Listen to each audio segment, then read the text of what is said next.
ॐ सहना भवतु सहनौ भुनक्तु सह वीर्यं करवावहै तेजस्विनावधीतमस्तु मा विद्विषावहै। ॐ शान्ति शान्ति शान्तिः। विश्वं दर्पणदृश्यमाननगरे तुल्यं निजान्तर्गतम् पश्यन्नात्मनि मायया बहिर्भूतं यथा निद्रया यः साक्षात् कुरुते प्रबोधसमये स्वात्मानमेवाद्वयम् तस्मै श्रीगुरुमूर्तये नमः इदं श्रीदक्षिणामूर्तये। वागीशायस्य वदने लक्ष्मीर्यस्य च वक्षसि यस्यास्ति हृदये संवित् तं नृसिंहमहं भजे। ॐ नमः परमहंसास्वादित चरणकमलचिन्मकरन्दाय भक्तजनमानसनिवासाय श्रीराम विश्वसर्गविसर्गादि नवलक्षणलक्षितं श्रीकृष्णाख्यं परं धाम जगद्धाम नमामतं। सच्चिदानन्दरूपाय विश्वोत्पत्त्यादिहेतवे तापत्रयविनाशाय श्रीकृष्णाय वयं नमः। यं प्रव्रजन्तमनुपेतमपेतकृत्यं द्वैपायनो विरहकातर आजुहाव पुत्रेति तन्मयतया तरवोऽभिनेदुः तं सर्वभूतहृदयं मुनिमानतोऽस्मि। संसारसागरे मग्नं दीनं मां करुणानिधे कर्ममोहगृहीताङ्गं मामुद्धर भवार्णवात्। श्रीमद्भागवताख्योऽयं प्रत्यक्षः कृष्ण एव च स्वीकृतोऽसि मया नाथ मुक्त्यर्थं भवसागरे। मनोरथो मदीयोऽयं सफलः सर्वथा त्वया निर्विघ्नेनैव कर्तव्यः दासोऽहं तव केशव। शुकरूपप्रबोधज्ञ सर्वशास्त्रविशारद एतत्कथाप्रकाशेन मदज्ञानं विनाशय। जन्माद्यस्य यतोऽन्वयादितरतः चार्थेष्वभिघ्नस्वराट् तेने ब्रह्महृदाय आदिकवये मुह्यन्ति यत्सूरयः। तेजो वारिमृदां यथा विनिमयो यत्र त्रिसर्गो मृषा धाम्ना स्वेन सदा निरस्तकुहकं सत्यं परं धीमहि।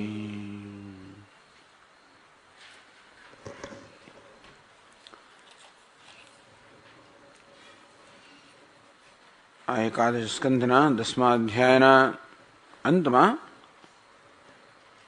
ઉદ્ધવે ભગવાનને કેટલાક પ્રશ્નો કર્યા. ગુણેષુ વર્તમાનોપી દેહજેષુ અનપાવૃતઃ ગુણૈન ન બધ્યતે દેહી બધ્યતે વા કથમ વિભો. પ્રશ્ન એ હતો ગુણેષુ વર્તમાનોપી, આ ગુણો કહો કે ગુણનું કાર્ય ઉપાધિ કહો. શરીર, ઇન્દ્રિય, મન, બુદ્ધિની બનેલી ઉપાધિ તો 3 ગુણમાંથી બનેલી છે. તો આ રીતે જીવાત્મા ગુણોની અંદર વર્તમાન છે, એટલે કે ગુણોમાં રહેલો છે. જીવ આ ગુણોની વચ્ચે રહેલો છે. તો કથમ ન બધ્યતે, એમ હોવા છતાં પણ તો પછી એ બંધાતો કેમ નથી? એ નિત્ય મુક્ત છે. આ આત્માને નિત્ય મુક્ત કહેવામાં આવે છે. તો ગુણોની મધ્યમાં રહેલા હોવા છતાં પણ એ ગુણોથી બંધાતો કેમ નથી? અથવા દેહ જેશુ અનપાવૃત, એમ કહેતો કે નહીં, આત્મા તો અસંગ છે, એ ગુણથી અર્થાત ઇન્દ્રિયોથી કે કર્મથી કોઈ પણ રીતે લેપાયમાન થતો નથી. આમ દેહથી કે ઉપાધિ જન્મેલા આ કર્મ વગેરેથી જો લેપાયમાન ન થતો હોય તો બધ્યતે કથમ, તો બંધાય છે કેવી રીતે? તો ગુણમાં વર્તમાન હોવા છતાં પણ આત્માને નિત્ય મુક્ત કહેવામાં આવે કઈ રીતે? અથવા જીવાત્મા બદ્ધ છે. જો આત્મા વાસ્તવમાં અસંગ હોય, નિર્લેપ હોય, તો પછી એ બંધાય છે કેવી રીતે? વિભો, હે પ્રભુ, આ મારો પ્રશ્ન છે. ચાલો એવો ઉત્તર આપવામાં આવે કે આ ગુણોમાં અર્થાત ઉપાધિમાં અધ્યાસના કારણે બંધન છે, અને જ્ઞાન આત્માના વાસ્તવિક જ્ઞાનને કારણે મુક્તિ છે એવું કહેવામાં આવે તો એનો અર્થ એ થયો કે આ ઉપાધિ હોવા છતાં પણ જ્ઞાની પુરુષ જીવન મુક્ત છે.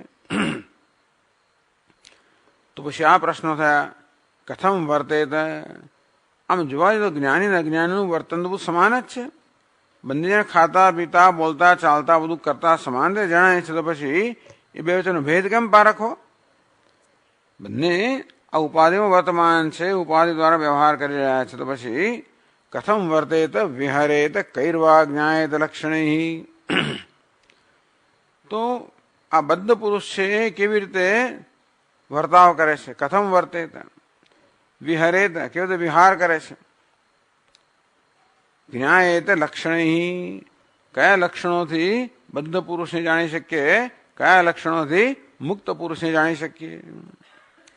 કિમ ભુંજીત, શું અથવા કેવી રીતે ભોજન કરે છે? ઉત વિસૃજેત, વિસર્જન કરે છે. શયિત, સુએ છે. આસીત, બેસે છે. યાતિવા, આવે જાય છે. આ બધું વર્તન તો બંનેનું સમાન જણાય છે. તો બંનેની વિલક્ષણતાને કેમ જાણવી? એતત અચ્યુત મે બ્રૂહિ પ્રશ્નમ પ્રશ્નવિદામ વર. હે અચ્યુત, આ મારો પ્રશ્ન છે. આપ તો પ્રશ્નોને જાણવામાં કે પ્રશ્ન કરનારને જાણવામાં અત્યંત કુશળ છો, માટે મારા પ્રશ્ન ઉત્તર આપો. નિત્ય મુક્ત નિત્ય બદ્ધ એક એવ, એક જ આત્માને નિત્ય મુક્ત કહેવામાં આવે છે, એને પણ નિત્ય બદ્ધ કહેવામાં આવે છે. એવું કેવું બની શકે? ઇતિ મે ભ્રમ. તો નિત્ય બદ્ધ હોય તો અસંગ હોવા છતાં પણ એ નિત્ય બદ્ધ કેમ હોઈ શકે? અને ગુણોની મધ્યમાં રહેવા છતાં પણ નિત્ય મુક્ત કેમ હોઈ શકે? આ પ્રકારનો મારો ભ્રમ છે. તો એ ભગવાન, આપ તો બધું જાણનારા છો, મારા આ પ્રશ્ન ઉત્તર આપો. એટલે એકાદશ સ્કંદનો આજે 11મો અધ્યાય છે. એકાદશ અધ્યાય એ આ પ્રશ્નોના ઉત્તર રૂપે છે. જેમ ભગવદ્ ગીતામાં આપણો 5મા અધ્યાયના છેલ્લા 3 શ્લોકો જે હતા એ 6ઠ્ઠા અધ્યાયની ભૂમિકા રૂપે હતા, કે પછી 7મા અધ્યાય છેલ્લા 2 શ્લોકો જે છે એ 8મા અધ્યાયની ભૂમિકા રૂપે હતા. તેવી રીતે આ એકાદશ સ્કંદમાં પણ 10મા અધ્યાયના જે 3 શ્લોકો છે એ 11મા અધ્યાયની ભૂમિકા રૂપે છે.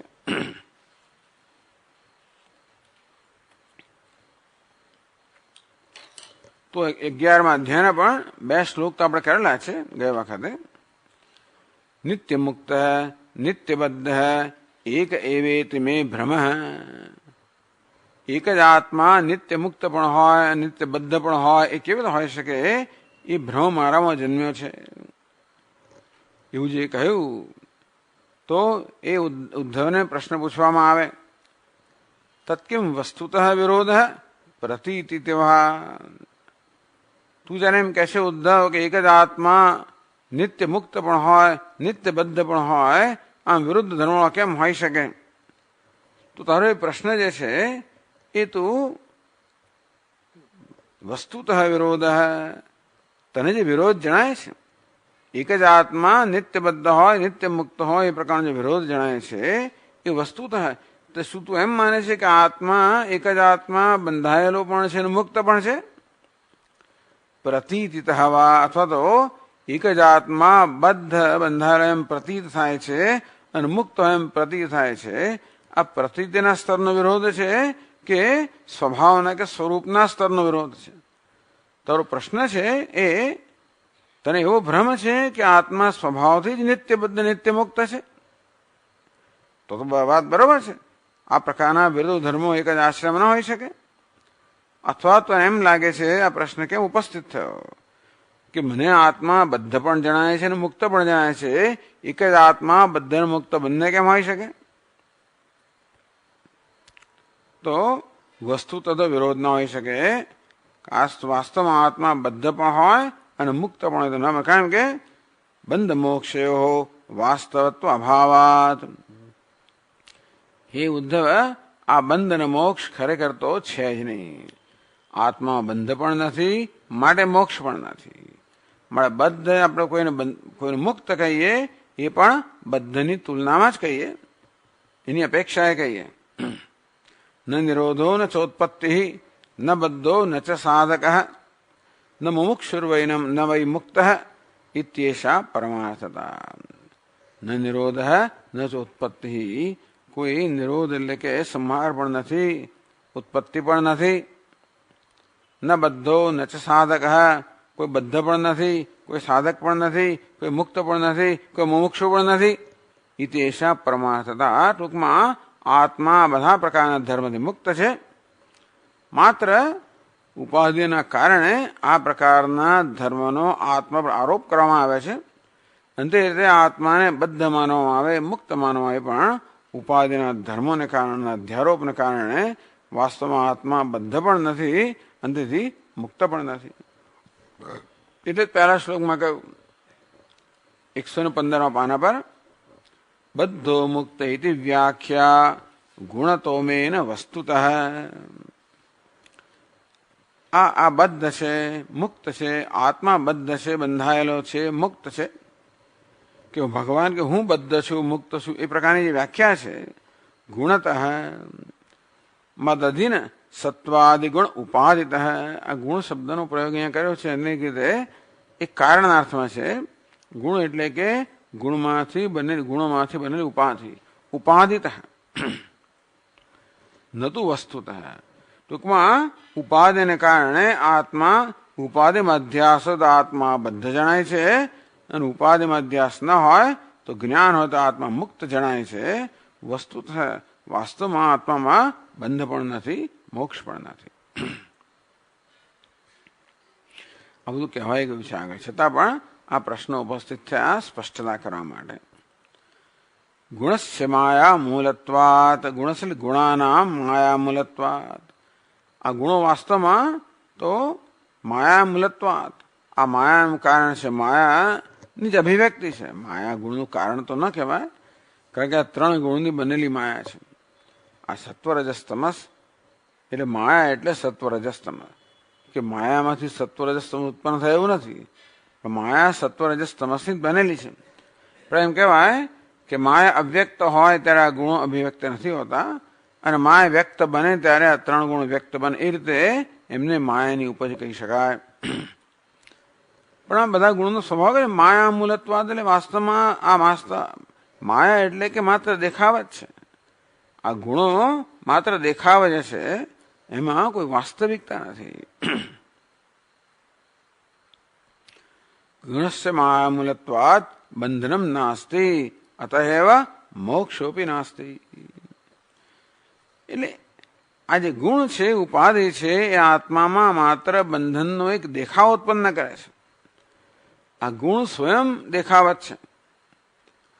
આ નામ રૂપાત્મક જગત એ વાસ્તવમાં, આ ઉપાધિ પણ એમાં આવી ગઈ, એનો સમાવેશ થઈ જાય, એ વાસ્તવમાં માયાએ ઉત્પન્ન કરેલો આભાસ માત્ર છે, કોઈ વાસ્તવિકતા નથી.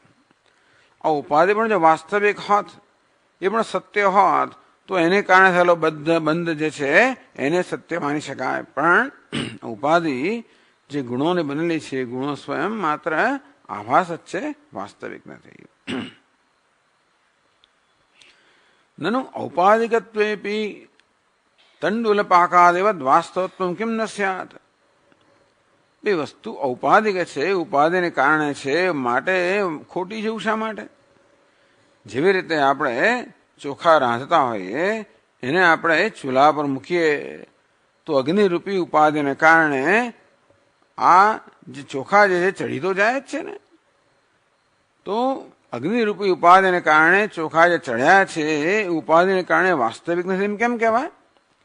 તો ભલે આ દેહેન્દ્રિયાદિરૂપી ઉપાધિ જે હોય તે ખરી, પણ એને કારણે બંધન વાસ્તવિક નથી એવું શા મળે? જે વસ્તુ ઉપાધિક હોય વાસ્તવિક ન હોય એવું કેવી રીતે? ટૂંકમાં આ ચોખાનું ચડવું ઔપાધિક છે. ઔપાધિક એટલે અગ્નિરૂપી ઉપાધિને કારણે છે. એટલે સાચું નથી એવું ઓછું છે? સાચું છે. અંતે રીતે આત્મા બંધન છે, ધારો કે આ દેહરૂપી ઉપાધિને કારણે હોય તો સાચો કેમ ના હોય?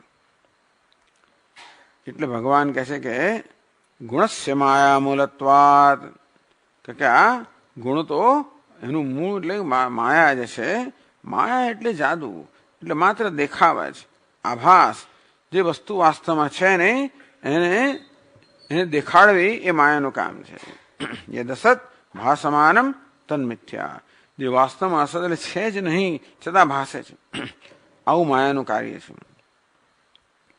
ગુણસ્ય માયા મૂલત્વાદ. ત્યાં તો શું, અગ્નિ અને ચોખા બંને સમાન સત્તા ધરાવનારા છે. એટલા માટે અગ્નિ ચોખા પર વાસ્તવિક અસર ઉત્પન્ન કરી શકે. પણ અહીંયા ગુણો કે ઉપાધિ છે એને આત્મા સમાન સત્તાવાળા નથી. એટલા જ માટે આ ગુણો આત્મા પર કોઈ વાસ્તવિક અસર ઉત્પન્ન ના કરી શકે. આ ફૂલ જે છે એ આપણા સ્ફટિકની અંદર લાલ રંગના આભાસ ઉત્પન્ન કરી શકે અને લાલ રંગી ના શકે. સર્પ પણ વાસ્તવમાં આ રજ્જુ પર કોઈ પ્રકારનું ઝેર વગેરે એનું અસર ના કરી શકે. કે પછી જે પેલું ઝાંઝવાનું જળ છે એ પેલી રેતીને ભીંજવી ના શકે. મિથ્યા વસ્તુ છે કે અધ્યારોપ જે છે એ અધિષ્ઠાન પર સત્ય વસ્તુ પર કોઈ પ્રકારના ગુણ કે દોષ લાવી ના શકે.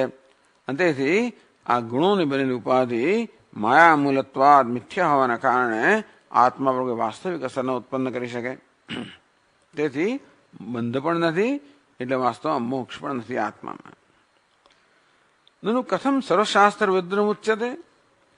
ભગવાન આપ જે કહો છો તો બધા શાસ્ત્રની વિરુદ્ધ છે. શાસ્ત્રો તો બંધ મોક્ષની વ્યાખ્યા વાત કરે છે. બંધ પણ છે ને મોક્ષ પણ છે.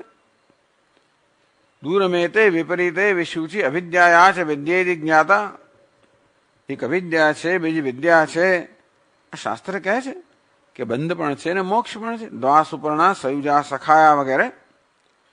તો શાસ્ત્રમાં તો બંધ અને મોક્ષ બંધનું નિરૂપણ કરવામાં આવ્યું છે, અને આપ કહી રહ્યા છો કે બંધ પણ નથી મોક્ષ પણ નથી, એટલે બધા શાસ્ત્રની વિરુદ્ધની વાત આપ કરી રહ્યા છો. તો ઇતિ મેં વ્યાખ્યા એટલે કહેશે કે બધો મુક્ત ઇતિ વ્યાખ્યા ગુણતઃ મેં ઇતિ મેં વ્યાખ્યા. હું કહું છું કે બંધ પણ નથી ને મોક્ષ પણ નથી. શાસ્ત્રને જે કહેવું હોય તો કે. ટૂંકમાં ઇતિ એવા મત કૃતો નિર્ણય. શાસ્ત્ર પણ આમ જ કહે છે, પણ તને એમ લાગતું હોય કે શાસ્ત્ર સાચા બંધન ને સાચી મુક્તિની વાત કરે છે તો કુતર્ક છે. ટૂંકમાં શાસ્ત્રનું અર્થઘટન એમ કરવામાં આવે કે શાસ્ત્ર વાસ્તવિક બંધન કહે છે અને વાસ્તવિક મોક્ષ કહે છે તો એ કુતર્ક છે. અલમ કુતર્ક તેથી હું કહું છું ને, અને માટે કુતર્કનો આમાં કોઈ અવકાશ નથી.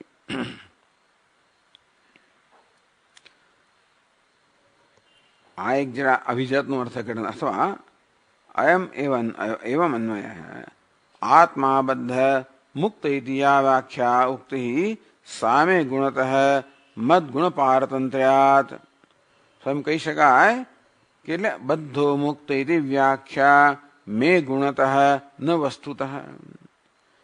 કે આત્મા બદ્ધ છે, મુક્ત છે, કે આ બંધન છે, આ મોક્ષ છે, આ પ્રકારની વ્યાખ્યા, આ પ્રકારની ઉક્તિ.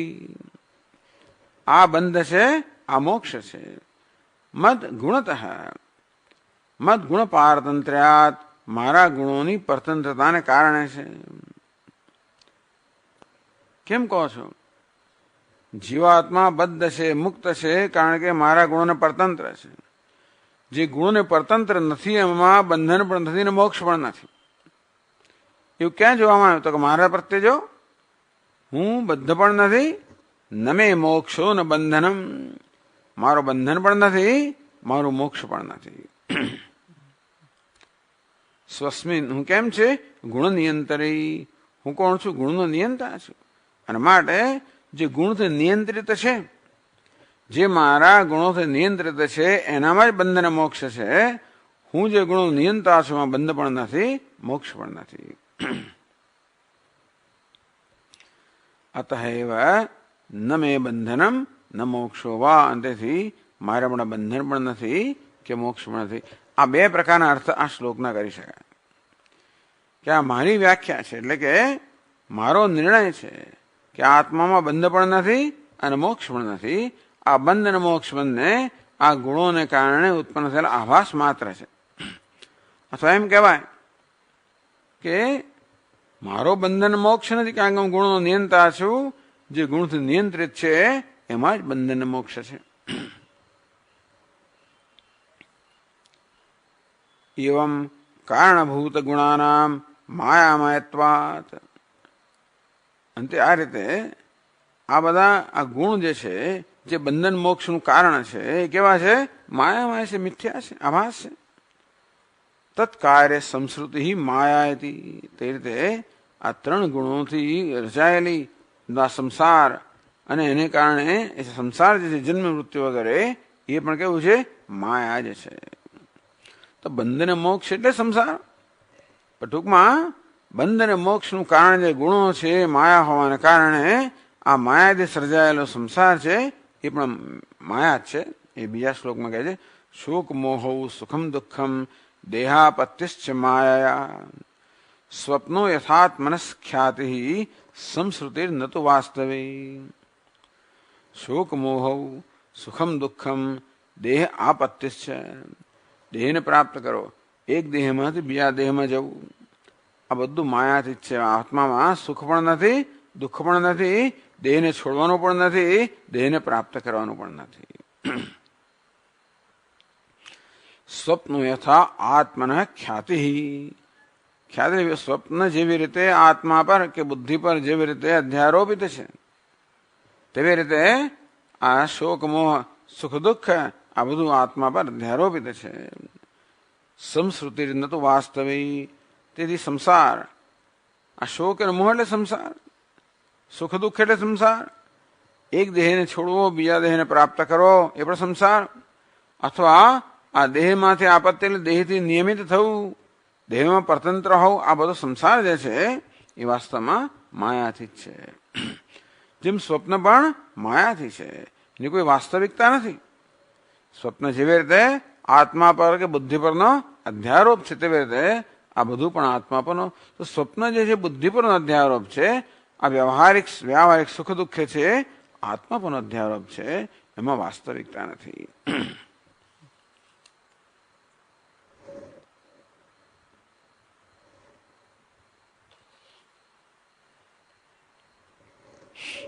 હવે આગળ કહે છે ત્રીજા શ્લોકથી,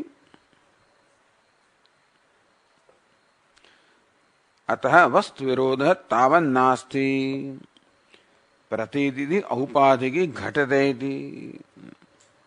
એટલે વસ્તુમાં અર્થાત આત્મતત્વમાં કોઈ વિરોધ નથી.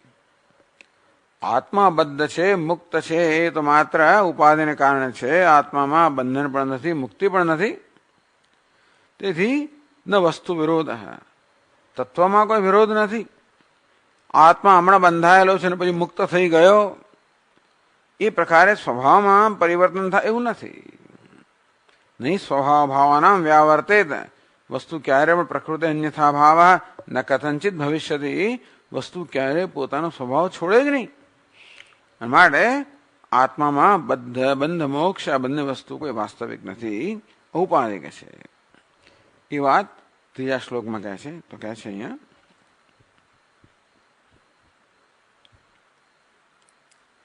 વિદ્યા વિદ્યે મમ તનુ વિદ્યુદ્ધવ શરીરિણામ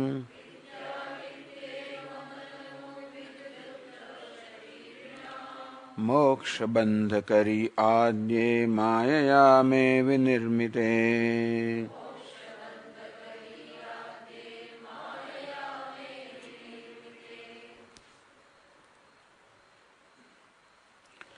વિદ્યા વિદ્યે મમ તનુ. આ વિદ્યા અને અવિદ્યા બંને મમ તનુ તન્યેતે. મોક્ષ બંધુ આભ્યામિત તનુ શક્તિ. તનુ શબ્દનો તો શક્તિ કરવામાં આવ્યો કે આ વિદ્યા અને વિદ્યા બંને મારી શક્તિ છે. એટલે રામકૃષ્ણ પરમહંસ વિદ્યા માયા અને અવિદ્યા માયા એ પ્રકારના શબ્દનો પ્રયોગ કરતા હતા. તો વિદ્યા અને અવિદ્યા બંને મારી તનુ અર્થાત શક્તિ છે. એવું આપ શા પરથી કહો છો? કુતઃ વિદ્યા અને વિદ્યા બંને આપની શક્તિઓ છે એવું આપ કેવી રીતે કહી શકો છો? એટલે કહ્યું માયા મે વિનિર્મિતે. મે માયા વિનિર્મિતે, કારણ કે મારી માયાથી બંનેનું નિર્માણ થયેલું છે. આ વિદ્યા એ પણ માયાની ઉપજ છે, અવિદ્યા પણ માયાની ઉપજ છે. અવિદ્યા પણ વાસ્તવમાં એક વૃત્તિરૂપ છે, વિદ્યા પણ વૃત્તિરૂપ છે. હું દેહ છું, હું બદ્ધ છું, આ વિદ્યા છે. હું બ્રહ્મ છું, નિત્ય મુક્ત છું, આ વિદ્યા છે. તો આ બંને વૃત્તિઓ ખરેખર તો માયાની જ ઉપજ છે. એટલે એમ કહી શકાય કે આ બંને વિદ્યા અને વિદ્યા બંને માયા વિનિર્મિતે. અથવા એમ કહેવાય કે આ બંધન કરનારી એક શક્તિ. આ માયાની બે શક્તિઓ છે, બંધન કરનારી શક્તિ અને મુક્ત કરનારી શક્તિ. જે બંધન કરે છે એ જ મુક્તિ પણ કરે છે. એટલે જયારે રજોગુણ ને તમોગુણની પ્રધાનતા હોય ત્યારે માયા બંધન કરનારી નીવડે, અને સત્વગુણની પ્રધાનતા એ જ માયા મુક્ત કરનારી નીવડે. એટલે જ આપણે દેવીની ઉપાસના કરતા હોઈએ છીએ. શક્તિની ઉપાસના કરીએ, માયાની ઉપાસના કરીએ, આપણે એનો અનુગ્રહિત છે કે આપણે અનુકૂળ બને. માયા જો અનુકૂળ બને તો આપણને બંધનમાંથી મુક્ત કરે, એ પ્રતિકૂળ હોય તો એ બંધનમાં નાખે. તેથી આ બંધન મોક્ષ મુક્ત કરવું આ બંને શક્તિઓ છે, એ બંને મારી માયાની શક્તિઓ છે, અને તેથી મારી શક્તિઓ છે.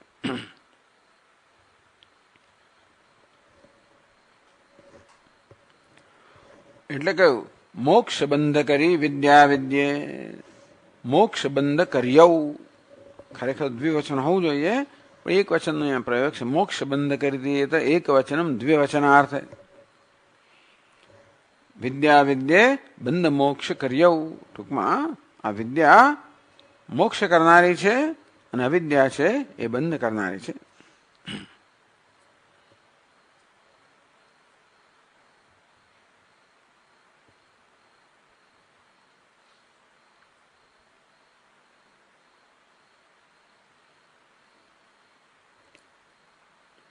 નનુ તત્કાર્યત્વમ બંધ મોક્ષયો અનાદિત્વ નિત્યત્વેન સ્યાતામ.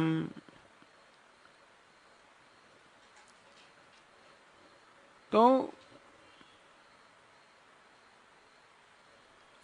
આ બંધ જે છે એ અનાદિ છે, અને મોક્ષ છે એ એટલે આત્માને નિત્ય અનાદિ, બંધને અનાદિ કહેવો પડે અને મોક્ષને નિત્ય કહેવો પડે. જો મોક્ષને આપણે વિદ્યાનું કાર્ય માનીએ, જ્ઞાન થવાથી આત્મા મુક્ત થયો એમ કહીએ, તો મોક્ષનો પ્રારંભ થયો કહેવાય. તો મોક્ષ અનિત્ય બની જાય તો એ મોક્ષ રહે જ નહીં, માટે મોક્ષનો નિત્ય જ કહેવો પડે. અને બંધ શરૂ થયો એમ જયારે કહીએ એમ પણ ના થઈ જાય, કારણ કે જો બંધ શરૂ થતો તો મુક્ત માણસ પાછો બંધાઈ જાય. એટલે બંધ કેવો છે? અનાદિ છે. મોક્ષ કેવો છે? નિત્ય છે. બંધ અનાદિ છે પરંતુ અંતવાળો છે, અને મોક્ષ કેવો છે? નિત્ય છે. તો કેવી રીતે પછી આવું જો હોય તો બંધ અનાદિ છે ને મોક્ષ નિત્ય છે, કેવું તો બની શકે? જો આપના કહેવા પ્રમાણે અવિદ્યા એ બંધન જન્માવતી હોય તો બંધન અનાદિ કેમ કહેવાય? અને વિદ્યા જો મોક્ષ, એટલે કહ્યું ને બંધ મોક્ષ કરી. આ વિદ્યા અને અવિદ્યા કેવી છે? અવિદ્યા અને વિદ્યા કેવી છે? બંધ મોક્ષ કરી. આપના કહેવા પ્રમાણે અવિદ્યા જો બંધન કરનારી હોય તો બંધન અનાદિ કેમ કહેવાય? અને આપના કહેવા પ્રમાણે વિદ્યા જે મોક્ષ કરનારી હોય તો મોક્ષ નિત્ય કેમ કહેવાય? જો એવું છે ને કે અવિદ્યા બંધન ઉત્પન્ન કરતી, ઉત્પન્ન થયેલી વસ્તુ હોય એના આદિ તો ના જ હોય ને. આદિ એટલે ઉત્પન્ન થવું, પ્રારંભ હોવો. તો તેથી બંધન જો અવિદ્યાની ઉપજ હોય તો બંધન અનાદિ ના હોઈ શકે. અને મુક્તિ જો વિદ્યાની ઉપજ હોય તો મુક્તિ જે ઉત્પન્ન થયું એનો વિનાશ થવાનો પણ નિત્ય ના હોઈ શકે. તત્કાર્યત્વ બંધ મોક્ષયો અનાદિત્વ નિત્યત્વે ન સ્યાતામ. આ પાછું ન આમ છે એટલે ન સ્યાતામ.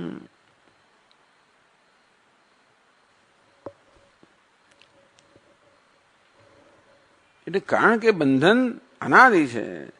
અનાદિ વસ્તુ કશાની ઉપજ ના હોય. એક વસ્તુ જેવી રીતે આ માયા અનાદિ છે, અવિદ્યા અનાદિ છે. અનાદિ એને કહેવાય જેનો પ્રારંભ નથી, જે કશાથી ઉત્પન્ન થઈ નથી, જે કશાનું કાર્ય નથી. તો બંધન અનાદિ હોય તો કશાનું કાર્ય ના હોઈ શકે. તો બંધન અવિદ્યાનું કાર્ય જો હોય, અવિદ્યાથી ઉત્પન્ન થતો હોય તો અનાદિ કેમ હોય? અંતે રીતે કહ્યું, સમજાયું તે પ્રમાણે મોક્ષ જો વિદ્યાની ઉપજ તો નિત્ય કઈ જે ઉત્પન્ન થયું એનો નાશ થવાનો છે. એટલે કહે છે કે આદ્ય ન આદ્ય એટલે અનાદિ. આદ્યનો અર્થ કરે અનાદિ કરવામાં આવ્યો. કારણ કે મને ક્યાંય ન દેખાતું નથી એની અંદર, પણ હા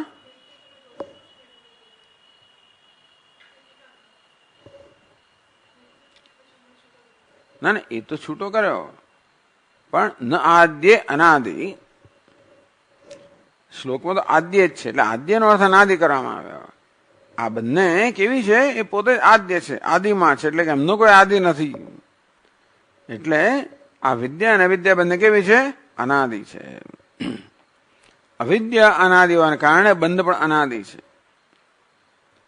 અને વિદ્યા પણ અનાદિ હોવાને કારણે જે મોક્ષ છે એ પણ નિત્ય છે. અતઃ યાવત અવિદ્યામ પ્રવર્તમયામિ તાવત બંધ. જેથી અવિદ્યા પણ અનાદિ છે. જ્યાં સુધી અવિદ્યાનું ચાલુ રાખો ત્યાં સુધી બંધન છે. યદા વિદ્યામ દદામી તદા મોક્ષ સ્ફુરતિ. ભગવાન કહે છે કે જ્યારે હું વિદ્યા જે છે એ વિદ્યાને પ્રવૃત્ત કરું છું, જ્યાં સુધી હું અવિદ્યા જે છે એને પ્રવૃત્ત રાખું છું ત્યાં સુધી બંધ છે. હું જયારે વિદ્યા પ્રદાન કરું છું ત્યારે મોક્ષ છે. મારી શક્તિઓ છે ને, અગત્યની વસ્તુ આ છે. એટલે અહીં શું કહેવામાં આવ્યું કે અવિદ્યા વિદ્યા બંને ભગવાનની શક્તિઓ છે. ભગવાનની શક્તિઓ હોવાને કારણે ભગવાન જે કરે થાય. તો ભગવાન જો અવિદ્યા પ્રવર્તમાન કરે તો બંધ હોય, ભગવાન વિદ્યા પ્રદાન કરે તો મોક્ષ હોય. એટલે માયા મેં વિનિર્મિત, એટલે ટૂંકમાં આ પ્રકારની વ્યવસ્થા છે. બંધ એમ કહેવાય કે ભાઈ અવિદ્યાની ઉપજ છે, પરંતુ અવિદ્યા અનાદિ હોવાને કારણે એનાથી ઉપજેલો બંધ પણ અનાદિ જ છે. અને વિદ્યા પણ અનાદિ છે. એટલા માટે મોક્ષ એ માત્ર માયાથી ઉભો થયેલો આભાસ છે. મોક્ષ કોઈ વાસ્તવિક વસ્તુ નથી. એટલા માટે મોક્ષ નિત્ય છે. એટલે બંધ અનાદિ પણ હોય અને મોક્ષ નિત્ય પણ હોય. બધું સંભવિત છે, કારણ કે આ બંધ મોક્ષ માત્ર અવિદ્યા અને વિદ્યાને કારણે છે, જે બંને માયાની ઉપજ છે, માયાની શક્તિઓ છે.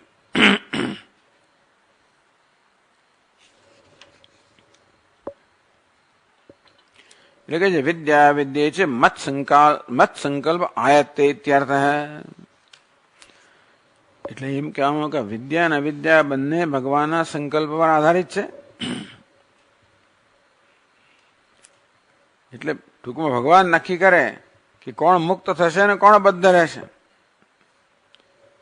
તો ભગવાનને એવું નક્કી કરવામાં આપણે પ્રયત્ન કરવો પડે. પછી ભગવાન આપણને અનુકૂળ બને અને આપણા પક્ષે એવો નિર્ણય લે કે ભાઈ આ મુક્ત થાય તો આપણે મુક્ત થઈએ, નહીં તો બદ્ધ રહીએ. તેષામ વિવાનુકંપાર્થમ અહમ અજ્ઞાનજમ તમઃ નાશયામી. મારા ભક્તો પર અનુકંપા કરીને એમનામાં અજ્ઞાનમાંથી જન્મેલો જે અંધકાર છે એવું નાશ કરું છું. અને જ્ઞાનનો દીપક પ્રગટાવું છું. બધું કામ ભગવાન જ કરે છે. આપણે શું કરવાનું? એ માટેની ભૂમિકા તૈયાર કરવાની કે ભગવાનમાં અનુકંપા જન્મે, ભગવાનને ખાતરી થાય કે આ ખરેખર મુક્ત થવા માંગે છે અને બીજું કંઈ જોઈતું નથી. તેષામ સતત યુક્તાનામ ભક્તા ભજતામ પ્રીતિપૂર્વકમ. ભગવાન જોયે કે માત્ર પ્રેમથી પ્રેરણે જ આ લોકો મારું ભજન કરે છે, બીજું કોઈ ઈચ્છતા નથી. તદામી બુદ્ધિયોગમ તમ. ટૂંકમાં ભક્તિ સંપૂર્ણ નિષ્કામ બને. જ્યારે ભક્તિ જે પ્રકારનો પ્રયત્ન થતો હોય, શાસ્ત્રનું શ્રવણ મનન થતું હોય, ભક્તિનો પ્રકાર છે, એ સંપૂર્ણ નિષ્કામ બને. યમે વેશ વૃણતે તેને લભ્ય. એટલે ભગવાનનું જે વર્ણ છે, પસંદગી જે નિષ્કામ જ હોય, ભગવાને જ માત્ર એટલે અનન્ય ભક્તિ. એનો અર્થ કે ભગવાન સિવાય બીજા કશાની પસંદગી હોય જ નહીં. સમૂળ નિષ્કામ જયારે ભક્તિ બને ત્યારે ભગવાન અનુકંપા જમે. કામના છે ત્યાં સુધી કામના પૂરી કરતો રહે છે. પણ એ કહેવામાં આવ્યું કે આ વિદ્યા અને અવિદ્યા આ બંને શક્તિઓ જે છે એ ભગવાનના સંકલ્પને અધીન છે. તેથી ભગવાન સંકલ્પ કરે, અવિદ્યા પ્રવર્તમાન કરે તો બંધ, વિદ્યાને પ્રવૃત્ત કરે તો મોક્ષ.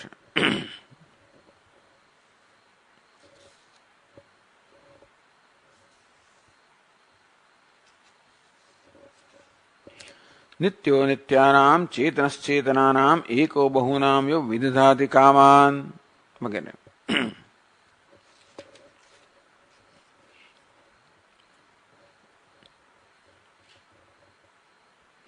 તથા ચ સ્કંદ પુરાણે બંધકો ભવપાશેન ભવપાશાચ મોચક કૈવલ્યદ પરમ બ્રહ્મ વિષ્ણુરેવ સનાતન ઇતિ. એ પરમ બ્રહ્મ જે વિષ્ણુ છે, સનાતન છે, એ જ ભવપાશેન બંધક. એકમાત્ર વિષ્ણુ જ છે, બીજું કોઈ નહીં.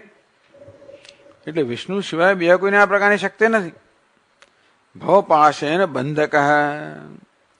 તો આ ભવના પાશથી બંધન કરનાર છે. ભવપાશાચ મોચક. અને ભવના પાશમાંથી મુક્ત કરનાર પણ એ જ છે.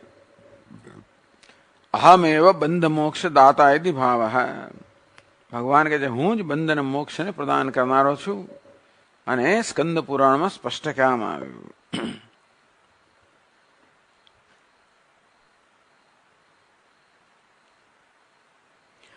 એટલે વસ્તુતઃ નિત્ય મુક્તો પ્રતીતિ દેહ અનાદિબદ્ધ ઇતિ યુગવત ઉભયત્વમ ઘટતે. વાસ્તવમાં આત્મા નિત્ય મુક્ત હોવા છતાં પણ ઉપાધિને કારણે જાણે કે હંમેશા બદ્ધ હોય એવું દેખાય છે. એટલે ટૂંકમાં નિત્ય મુક્ત એ સત્ય છે અને બદ્ધ જે છે એ માત્ર આભાસ છે. એ સત્યના આભાસ સાથે રહી શકે, રજ્જુ ને સર્પ સાથે રહી શકે, હું મારું પ્રતિબિંબ સાથે રહી શકીએ. હું ભલે ને ગમે તો હોઉં, સીધો હોઉં, મારું પ્રતિબિંબ આંકું હોઈ શકે, એ બંને સાથે હોય છે. કારણ કે સત્ય ને મિથ્યા, સત્ય મિથ્યાનું વિરોધી નથી, સત્ય મિથ્યાના આધાર આપનારું છે. તો આત્મા નિત્ય મુક્ત છે, સત્ય છે. આ બદ્ધ છે, મિથ્યા છે. અને તેથી એક પ્રતીતિ છે, એક વાસ્તવિકતા છે.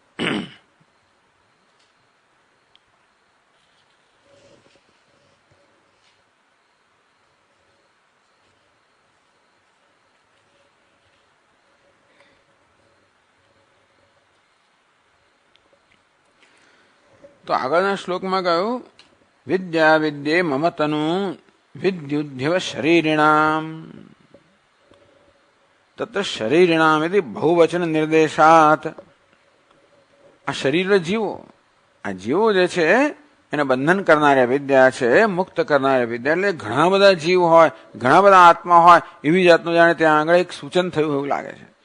શરીરિણામ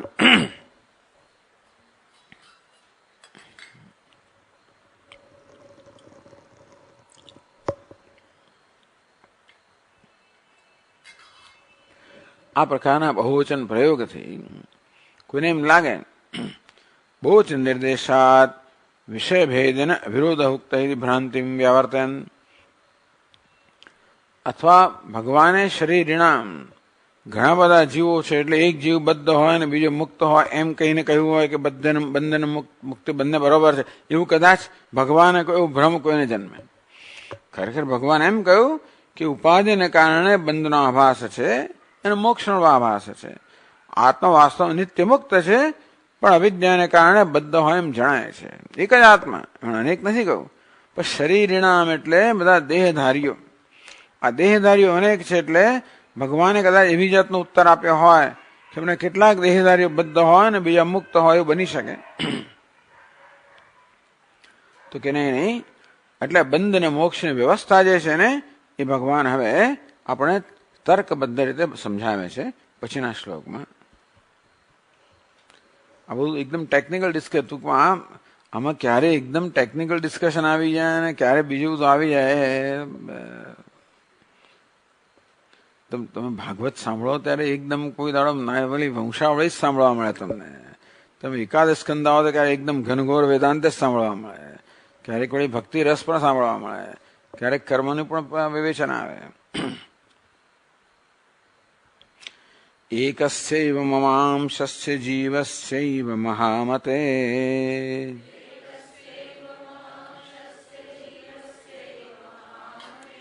બંધોસ્યા વિદ્યયા નાદિર્વિદ્યયા ચ તથેતરઃ.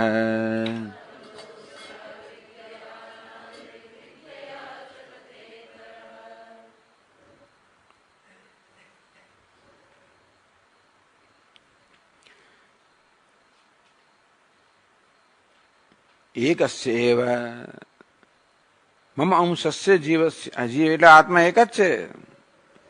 જીવ એક છે એમ કહેવા કરતા આત્મા એક જ છે વાસ્તવમાં. તો એકસ્યૈવ મમ અંશસ્ય જીવસ્ય. એક તરી કિમ આત્મભેદાત ત્વાપી બંધ આત્મભેદાત. તો વાસ્તવમાં આત્મા એક જ છે. તો પ્રશ્ન એમ થાય કે ભગવાન જો આત્મા એક જ હોય તો મારો આત્મા અને આપનો આત્મા બધો એક જ થયો, તો પછી શું આપનો પણ બંધન ખરું? આત્મા એક હોવાને કારણે હું જો બંધાયેલો છું, આપનો આત્મા અને મારો આત્મા એક જ છે, તો પછી આપનું બંધન ખરું કે નહીં? તરીકે આત્મા ભેદાત તવાપી બંધ. ભગવાન આપનો બંધ ખરો? નહીં તો કે નહીં. અસ્ય જીવસ્ય એકસ્યૈવ અસ્ય જીવસ્ય મમ અંશસ્ય. વાસ્તવમાં બંધ કોને છે? આ જીવાત્માને છે, જે જાણે કે મારા અંશ સમાન છે. વાસ્તવમાં ભગવાનનો કોઈ અંશ નથી. મયવાંશો જીવલોકે જીવભૂત સનાતન અંશ એવ અંશ. તો યથા એકસ્યાપી ચંદ્રાદેહ જલાદિ ઉપાધિના બિંબ પ્રતિબિંબ ભેદ. ટૂંકમાં એક જ ચંદ્રમા છે, અનેક જળ બધા પાત્રો હોય, તેથી પ્રતિબિંબમાં અનેકતા હોય. તો બે પ્રકારના ભેદ થયા. એક તો પ્રતિબિંબમાં ભેદ હોય. કોઈ જળ કંપાયમાન હોય, કોઈ જળ સ્થિર હોય, કોઈ જળ શુદ્ધ હોય સ્વચ્છ હોય, કોઈ જળ અસ્વચ્છ હોય.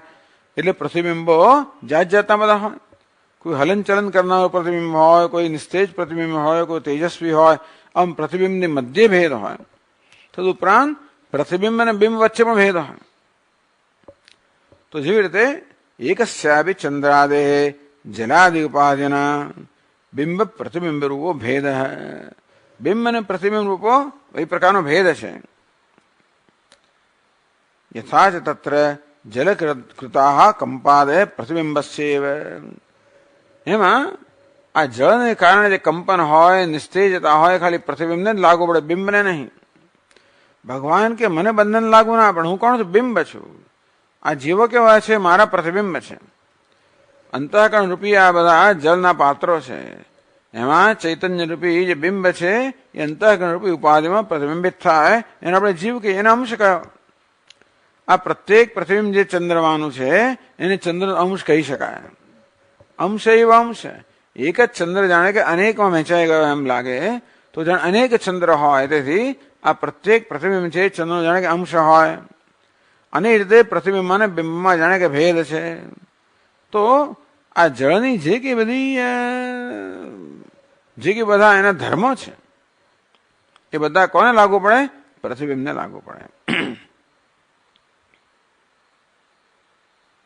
તથા છે પ્રતિબિંબાના ઉપાધિ ભેદેન ભેદાત. એટલે બની શકે કે એક પ્રતિબિંબ સ્વચ્છ હોય, તેજસ્વી હોય, બીજું નિસ્તેજ હોય, એક સ્થિર હોય, બીજું અસ્થિર હોય. એ પણ આભાસ જ છે. ખરેખર તો જળ ચલાયમાન છે, જળ સ્થિર છે, પણ પ્રતિબિંબની અંદર એવું સ્થિર અને ચલાયમાન એ પ્રકારનો એક આભાસ ઉત્પન્ન કરવામાં આવે. જળમાં સ્વચ્છતા છે, અસ્વચ્છતા છે, પ્રતિબિંબમાં તેજસ્વીતા, નિસ્તેજતા એ પ્રકારનો આભાસ ઉત્પન્ન કરવામાં આવે.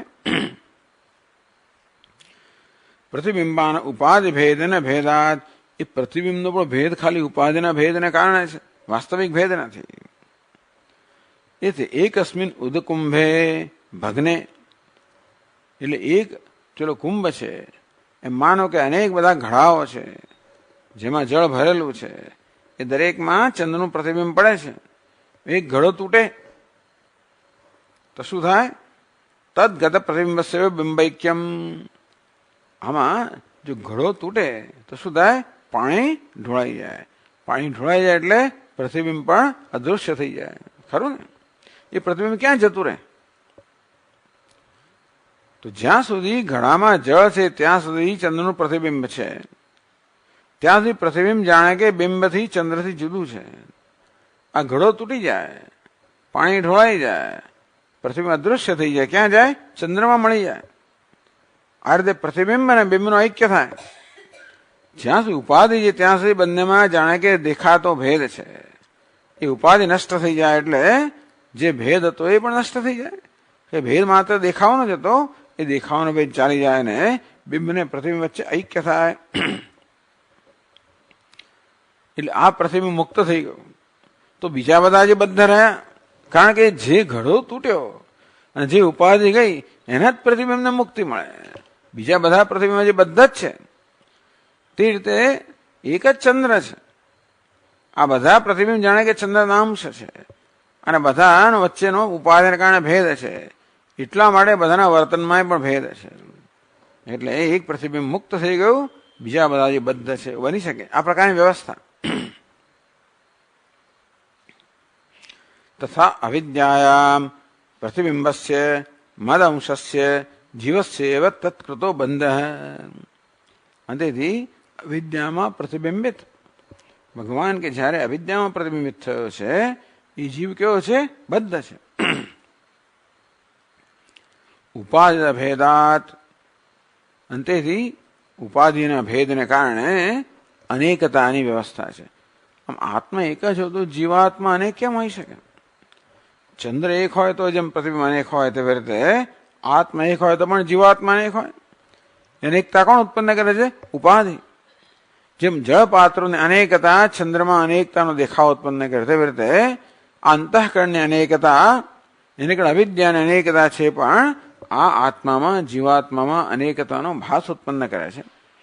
અને જેવી રીતે એક ઘડો તૂટી જાય અને જળ પણ અથવા તો ઘડાનું જળ જે છે ધારો કે એનું બાષ્પીભવન થઈ જાય તો એની અંદર રહેલું પ્રતિબિંબને મુક્તિ મળે. એ જાણે કે પેલા બિંબમાં ચંદ્રમાં એક થઈ જાય. અને તે રીતે જે ઉપાધિમાંથી અવિદ્યા નષ્ટ થાય એ જીવાત્મા જાણે મુક્ત થઈ ગયો. આ પ્રકારે વ્યવસ્થા સમજાવે. આત્મા એક હોવા છતાં પણ જીવ અને કેમ હોય? વળી જીવમાં પરસ્પર ભેદ કેમ હોય? આ બધું ઉપાધિને કારણે છે. એક બદ્ધ હોય બીજો મુક્ત એમ કેમ બને? તો કે વિદ્યા અને વિદ્યાને કારણે. અવિદ્યાને કારણે ઉપાધિમાં અહંભાવ છે મળે બંધ છે, અને વિદ્યાને કારણે ઉપાધિમાં અહંભાવ મુક્ત થાય ત્યારે મોક્ષ છે. આ પ્રકારની વ્યવસ્થા સમજાવવામાં આવી. એકસ્યૈવ વાંશસ્ય જીવસ્યૈવ મહામતે બંધ અસ્ય અવિદ્યા અનાદિ વિદ્યા ચ તથા ઇતરઃ. અવિદ્યા અનાદિ બંધ. અવિદ્યાને કારણે અનાદિ બંધ છે. વિદ્યા છે ઇતર એટલે મોક્ષ, અને વિદ્યાથી મોક્ષ છે. આ પ્રકારની વ્યવસ્થા અવિદ્યા અને વિદ્યાને કારણે. આ બધી ચર્ચાઓ ભાષામાં તો ખૂબ થયેલી છે. 13મા અધ્યાયના બીજા શ્લોકની વ્યાખ્યામાં પણ શંકરાચાર્ય મહારાજે બધી બહુ વ્યાખ્યા કરી કે એટલે કહ્યું ને, ક્ષેત્રજ્ઞમ ચાપ્યમામ વિદ્ધિ સર્વક્ષેત્રેષુ ભારત. આ બધા ક્ષેત્રમાં બધી ઉપાધિમાં હું ક્ષેત્રજ્ઞ છું. ભગવાન કે ભગવાન આપ જ ક્ષેત્રજ્ઞ હો, આપ જ જીવ રૂપે હોય તો શું આપનું બંધન છે? તો ભાઈ ભગવાન કહેવાય નહીં. અને આ ભગવાન તો બંધન હોય નહીં, બંધનનો સંસારનો અનુભવ થાય છે, સંસાર નથી એમ ના કહેવાય. અને આપ બધાનો આત્મા હો તો સંસાર હોય ના શકે. આ પ્રકારે આ જાતનો જે બધો વિરોધાભાસ ઉત્પન્ન થાય છે એનું આ રીતનું વિરોધાભાસનું આ રીતે એનું નિરાકરણ કરવામાં આવ્યું કે અવિદ્યા અને વિદ્યાને કારણે આ બંધન મોક્ષ એ પ્રકારની વ્યાખ્યા છે. તથા ચ આહુહુ માંડુક્ય કારિકામાં કહ્યું યથૈકસ્મિન ઘટાકાશે રજો ધૂમાદિભિર્યુતે ન સર્વે સંપ્રયુજ્યંતે તથા જીવા સુખાદિભિ. આ સાંખ્ય લોકો પ્રશ્ન કરે છે કે આત્મા એક જ હોય તો એવું કેમ બને? આત્મા એક જ હોય તો એક જણ સુખી હોય તો બધા સુખી હોવા જોઈએ ને? આત્મા એક હોય તો એક દુઃખી હોય તો બધા દુઃખી હોવા જોઈએ? તો સાંખ્ય લોકો આત્માને અનેકતા સ્વીકારે એનું કારણ શું છે કે પણ ભેદભાવ દેખાય છે. એક સુખી છે અને બીજો દુઃખી છે, એક જન્મે છે અને બીજો મરે છે. તો આત્મા એક જ આવું કેમ હોઈ શકે? એટલે આત્મા અનેક હોવા જોઈએ. એટલે એને ઉત્તર આપવામાં આવ્યો કે ભાઈ એવું નથી. યથા એકસ્મિન ઘટાકાશે, આકાશ એક જ છે પણ ઘડાની અનેકતાને કારણે જાણે કે ઘટાકાશ અનેક હોય એમ ભાસે. એકસ્મિન ઘટાકાશે રજો ધૂમાદિભિર્યુતે. એક ઘડાની અંદર ધુમાડો હોય કે પછી ધૂળ હોય કે રેતી હોય, એક ઘટાકાશ છે ધુમાડાથી કે પછી આ રજકણથી, એ બધાથી ધારો કે યુક્ત થયું હોય, એનો અર્થ નહીં કે બીજા આકાશમાં ધુમાડો હોય. એકમાં સુખ દુઃખ હોય એટલે બીજામાં હોય એવી કઈ જરૂર નથી. ન સર્વે સંપ્રયુજ્યંતે. એક ઘટાકાશ છે ધુમાડા સાથે સંયુક્ત થયું એટલે બીજા બધા ઘટાકાશ સંયુક્ત થાય એવું નથી થતું. એક અંતઃકરણમાં સુખ જન્મ્યું મળે, બધા અંતઃકરણ સુખ જન્મવું જોઈએ. એકમાં કાંઈ સુખ દુઃખ તો બધા અંતઃકરણ ધર્મ છે. આત્માના ધર્મ માનવો તો આ પ્રશ્ન છે ને કે આત્મા સુખી તો બધા સુખી હોય છે, પણ સુખ દુઃખ તો અંતઃકરણ ધર્મ છે. આત્મા સુખી પણ નથી, દુઃખી પણ નથી. ઇતિ એતચ્ચ અતિ રહસ્યમ સ્વબુદ્ધ્યા નિશ્ચેતવ્યમ. આ તો મહાન રહસ્ય છે હે ઉદ્ધવ, માટે પોતાની બુદ્ધિથી આ બધાનો વિચાર કરીને નિશ્ચય કરવો જોઈએ. એટલે કે મહામતે ભગવાને જીવસ્યૈવ મહામતે. હે ઉદ્ધવ, તું તો મહામતી છું, અત્યંત બુદ્ધિશાળી છું, મને સમજવા માટે શક્તિશાળી છું. બાકી સમજાય નહીં. આ બધું બહુ ગૂંચવાડો ઉત્પન્ન કરનારું છે. આમાં આ બધી વ્યવસ્થા, આ બધી વસ્તુ, આ બધી પ્રક્રિયાઓની જરૂર કેમ પડે? એટલા જ કારણથી કે ઉપનિષદમાં કહેવામાં તત્વમસી, અહમ બ્રહ્માસ્મિ, સર્વમ ખલુ ઇદમ બ્રહ્મ. ઉપનિષદ કહે છે કે આ સર્વ બ્રહ્મ છે, હું બ્રહ્મ છું, પ્રત્યેક જીવ બ્રહ્મ છે, બ્રહ્મ એક અદ્વિતીય છે. હવે આપણને અનુભવ થાય છે અનેક પ્રકારના ભેદભાવનો, વિષમતાનો, અસમાનતાનો. એ જ ભેદભાવ આપણો બંધનનો અનુભવ થાય છે, અનેકતાનો અનુભવ થાય છે, ભેદભાવનો અનુભવ થાય છે, વિષમતાનો અનુભવ થાય છે. તો એ બાજુ ઉપનિષદ આમ કહે છે, અનુભવ જુદું કહે છે. આ બંને વચ્ચેનો વિરોધ છે, એનું નિરાકરણ કેમ કરવું, આ રીતે કરવામાં આવે. એટલે આ બધી પ્રક્રિયાઓ ઉત્પન્ન કરી ઉપજાવવામાં આવી. પ્રતિબિંબવાદ કહો કે અવચ્છેદવાદ કહો વગેરે. તો માંડુકી કારિકાકારે અવચ્છેદવાદનું દ્રષ્ટાંત યથા અસ્મિન ઘટાકાશે રજો ધૂમાદિભિર્યુતે. બધા દ્રષ્ટાંત આપે છે, પણ કાં તો બિંબનું દ્રષ્ટાંત આપો, પ્રતિબિંબનું કે અવચ્છેદનું આપો. આ બધી પ્રક્રિયાઓ આ વિરોધ સમજાવવા માટે છે. આત્મા વાસ્તવમાં અનંત હોય, વાસ્તવ નિત્ય મુક્ત હોવ તો બંધન અનુભવ કેમ હોય? હું આનંદ સ્વરૂપ હોવ તો શ્રવણ દુઃખનો અનુભવ થાય છે. અનંત હોવ તો હું અપૂર્ણ હોવું કેમ જણાય છે? પ્રતિબિંબના દ્રષ્ટાંતથી કે ચંદ્ર વાસ્તવમાં સ્થિર છે, પ્રતિબિંબ અસ્થિર જણાઈ શકે. ચંદ્ર તેજસ્વી છે, પ્રતિબિંબ નિસ્તેજ હોઈ શકે. ચંદ્ર એક છે, પ્રતિબિંબ અનેક હોઈ શકે. વળી આપણી સમક્ષ પેલા અરીસા છે, બહિર્ગોળ અંતર્ગોળ હોય તો હું તો એક સીધો સાદો છું અને મારું પ્રતિબિંબ જાડું પાતળું હોઈ શકે, જાત જાતનું હોઈ શકે. આ બધા પ્રકારનો આભાસ માત્ર ઉપાધિ ઉત્પન્ન કરવામાં આવે છે. ઔપાધિક ભેદથી વેદાંત આ બંધની, મોક્ષની, અનેકતાની આ બધી વ્યવસ્થા સમજાવે છે. इति ચાલો આપણે અહીંયા જ પૂરું કરશું. ઓમ પૂર્ણમદઃ પૂર્ણમિદં પૂર્ણાત પૂર્ણમુદચ્યતે પૂર્ણસ્ય પૂર્ણમાદાય પૂર્ણમેવાવશિષ્યતે. ઓમ શાંતિ શાંતિ શાંતિ. सच्चिदानन्दरूपाय विश्वोत्पत्त्यादिहेतवे तापत्रयविनाशाय श्रीकृष्णाय वयं नमः. जन्माद्यस्य यतोऽन्वयादितरतः चार्थेष्वभिघ्नस्वराट् तेने ब्रह्महृदाय आदिकवये मुह्यन्ति यत्सूरयः. तेजो वारिमृदां यथा विनिमयो यत्र त्रिसर्गो मृषा धाम्ना स्वेन सदा निरस्तकुहकं सत्यं परं धीमहि.